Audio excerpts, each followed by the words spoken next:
સમાચારોમાં હવે આગળ વધીએ। ગુજરાત પર હજુ સૂકી હવાનો કબજો છે।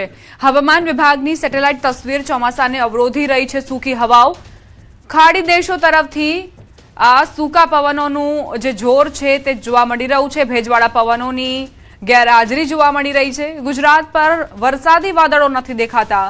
સેટેલાઇટ તસવીરમાં વરસાદી વાદળ નથી દેખાઈ રહ્યા।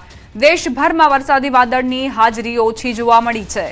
ચોમાસામાં હોય એ પ્રકારના વાદળોનો અભાવ જોવા મળી રહ્યો છે।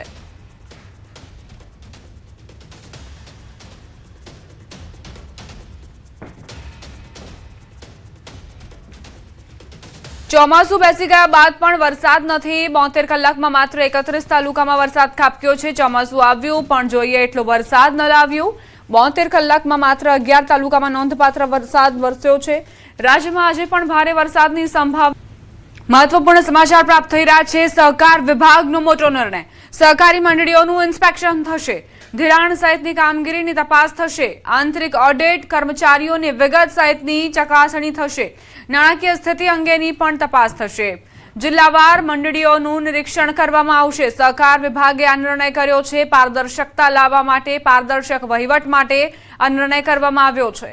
ધિરાણ સહિતની કામગીરીની તપાસ થશે। આંતરિક ઓડિટ કર્મચારીઓની વિગત સહિત તમામ ચકાસવામાં આવશે। નાણાકીય સ્થિતિ અંગેની પણ તપાસ કરવામાં આવશે અને જિલ્લાવાર મંડળીઓનું નિરીક્ષણ કરવામાં આવશે।